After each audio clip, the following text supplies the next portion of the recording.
வாய்ப்புகள் வந்து கம்மியாக இருக்கும் பிரேமலதாவுக்கு வந்து இந்த அறிவுரை இல்லைண்ணே. எல்லாரும் யாரு திரை கிடையாதுங்கண்ணே. உங்க குடும்பத்துல எல்லார் வீட்லயுமே எல்லாருக்கும் பிரச்சனை அங்கங்க சில இடங்கள்ல நடந்துகிட்டு தான் இருக்குது. நம்ம திரைன்றனால மீடியான்றனால நம்ம சினிமாவில் இருக்கிறனால உடனே பயங்கரமா போக்கஸ் ஆகுது. அதை விட பயங்கர ப்ராப்ளம் ஒவ்வொரு வீட்டிலும் நடக்கத்தான் செய்யுதுங்க. இந்த மீடியால பெருசா போக்கஸ் ஆகுது நம்ம சினிமா அப்படிங்கறதுனால கண்டிப்பா அதுவும் நல்லபடியா சால்வ் ஆன சந்தோஷம். எல்லாம் வேண்டிக்கங்க. யாரு சண்டை போட்டு பிரிய வேண்டாம். எல்லாரும் நல்லா இருக்கட்டும் வேண்டிக்க. இந்த தாய்மாமன்ற ஒரு இதுல வந்துட்டு 3 பேர் பண்ணிருக்கீங்க. இதே போல நிறைய பேர் இன்னும் எழுதிகள் இருக்காங்க.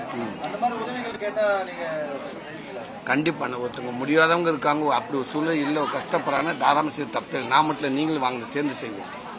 அதே போல இப்போ முன்னணி நடிகரா இப்போ வந்துட்டீங்க. நீங்க இப்போ காமெடியில இருந்து இப்போ ஹீரோ ஆயிருக்கீங்க. மேலும் இப்போ விஜய் போன பிறகு அந்த இடத்த நிரப்புறதுக்கு ஒரு ஆட்கள் போட்டி போட்டிருக்காங்க. அந்த போட்டியில நீங்க இருக்கீங்களா? சிவகார்த்திகேயன் சார் கூட அவரும் ஒரு காமெடியா இருந்தாரு. இப்போ ஹீரோ ஆயிட்டாரு. இப்போ நீங்களும் ஹீரோ ஆயிட்டீங்க. அடுத்த சூப்பர் ஸ்டாரா வரதுக்கு அந்த மாதிரியான எல்லாரும் இடத்தும் யாரும் ஒரு இடத்த விட்டு பண்ண ஒரு இடத்த அப்படி கிடையாதுன்னு அவங்கவுங்க இடத்த அவங்கவுங்க தக்க வச்சுட்டு இருக்காங்க. விஜயானங்கிறது இன்னைக்கு மிகப்பெரிய உச்சத்தில் இருக்காரு. இன்னைக்கு அவரோட இருக்காங்க. அடுத்து ஒவ்வொரு ஆக்டரும் எல்லாரும் அவங்கவுங்க இடம் அவங்கவுங்க தானே அது. அதனால ஒன்றும் இல்லை. கண்டிப்பா நானும் ஒரு இன்னும் மக்கள் மத்தியில் இன்னும் பெரும் புகழோட இன்னும் ஒரு நல்ல நடிகராக நல்ல படம் கொடுக்கின்ற ஒரு உணர்வோட நானும் முயற்சி பண்ணிட்டு இருக்கேன். கண்டிப்பா நானும் ஒரு மக்கள் மத்தியில் இன்னும் மேலும் ஒரு உயரத்துக்கு வரக்கான போராடிட்டு இருக்கேன். கண்டிப்பா நம்ம ஹீரோ ஆயிட்டோம். எப்பவுமே ஹீரோ தான். நீங்க எந்த அளவுக்கு ஹீரோ ஆயிட்டீங்க. இதுல சிவகார்த்திகேயன் மற்ற ஹீரோக்கள் வந்து இணைந்து நடிக்கக்கூடிய வாய்ப்புகள் இருக்கா? கண்டிப்பா நல்ல கதை அமைச்சா கண்டிப்பா பண்ணலாங்க. வர நடிகர்களுக்கு உதயநிதியும் அரசியலுக்கு வந்தாரு, விஜய் அரசியலுக்கு வந்தாரு. இப்போ 2 பேரும் வெவ்வேறு கட்சிகள் இருந்தாலும் நீங்க யாருக்கு ஒரு ஆதரவா இருப்பீங்க சார்? 2 பேத்துக்கும் ஆதரவு இருக்குங்க. வாக்களிக்கும் போது ஒருத்தருக்கு தானே வாக்களிப்பீங்க. கண்டிப்பா. நீங்க யாருக்கு வாக்களிப்பீங்க சொல்லுங்க. நீங்க யாருக்கு வாக்களி? எனக்கு பிடிச்ச மாதிரி ஒரு கட்சி ஒன்று இருக்கும். எனக்கு பதில் நீங்களே சொல்லிட்டீங்க. நெக்ஸ்ட்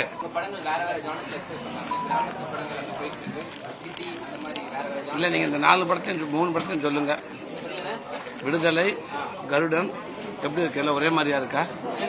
ரோட்ல வேற வேற தான் இருக்குது. சீக்கிரம் கண்டிப்பா இதுல இருந்து இந்த 3-4 படம் இல்லாமல் அடுத்த இன்னொரு படம் கண்டிப்பா இது இல்லாம வேற மாதிரி ஒரு ஸ்டைல வரும். கண்டிப்பா கதை நான் பண்றப்ப அதை ஏத்துக்கிற விதத்துல இருந்து கண்டிப்பா பண்ணிடுறாங்க. தேங்க்யூ. ஆனா அப்புறம் டைரக்டர் சார் வந்து சொல்லியிருந்தாப்ல படிப்பு செலவு எல்லாத்தையும் நான் ஏத்துக்கிறேன் அப்படின்னு இந்த இடத்துல சொல்லும்போது அண்ணன் அதுக்கு என்ன சொல்றாங்க? புரியல. டைரக்டர் சார் சொல்லியிருந்தாப்ல படிப்பு செலவு எல்லாத்தையுமே நான் ஏத்துக்கிறேன் அப்படின்னு இங்க வச்சு ஒரு டக்குனு ஒரு வாக்கு கொடுத்துருந்தாப்ல. அண்ணன் அதை பார்க்கும்போது எப்படி தெரியும்? நல்ல மனசு உள்ளவங்க இங்க வச்சிருந்து கிடையாது. அவர் இதுக்கு முன்னாடி ஸ்கூல்ல நான் ஸ்டூடியோல இருக்கிறது சில பேர் வருவாங்க. தம்பி என் கண்ணு முன்னாடி பண்ணிக்கிட்டு தான் இருந்தார். என்னால் முடிஞ்சிருந்தா இதை வச்சுக்க ஒரு உதவி போன் பண்ணிட்டு இந்த மாதிரி ஒரு ஹெல்ப் கேட்கலாண்டா கொஞ்சம் கொடுங்கடா பண்ணிட்டு தான் இந்த இடத்துல எல்லாருக்கும் சொல்ற மாதிரி வச்சாங்க. டக்குன்னு இங்கே மட்டும் சொல்ல எப்பவுமே அப்படித்தான் இருக்கு. நாங்கள் நம்ம சப்போர்ட் பண்ணுவோமே இல்லையா? நல்ல விஷயத்துக்கு அது மெயினாக படிப்பு விஷயத்துக்கு கண்டிப்பாக சப்போர்ட் நான் எப்பவுமே பண்ணிக்கிட்டே தான் இருக்கேன். இன்னைக்கு கிடையாது, நான் ஆரம்பத்துலேருந்து பண்ணிக்கிட்டே தான் இருக்கேன். இப்பவும் பண்ணுவேன், நாளைக்கும் பண்ணுவேன், தொடர்ந்து நான் வேண்டிக்கிறேன். என்னை அந்த இடத்துல என்னை இயற்கை இந்த தெய்வம் என்னை அந்த இடத்துல வச்சிருக்குன்னு ஆசைப்படுறேன்.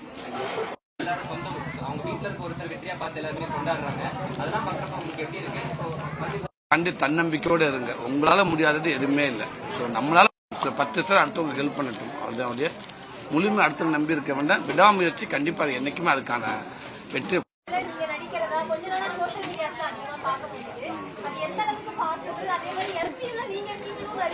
இல்ல அப்படிலாம் கிடையாது, எதுவுமே இல்லை. லோகேஷ் படத்துல நான் நடிக்கணும்னு என்னோட ஆசை. கண்டிப்பா டீச்சர்ல கண்டிப்பா பிரதர் கூட சேர்ந்து நான் ஒர்க் பண்ணி நினைக்கிறேன். எனக்கு ஒரு ஆசை இருக்குது. அவர் கம்பெனியில் சில கதைகளை எனக்கு சொல்லிக்கிட்டு தான் இருக்காரு. அது எப்போ வேண்டாலும் அறிவிப்பு வரலாம்.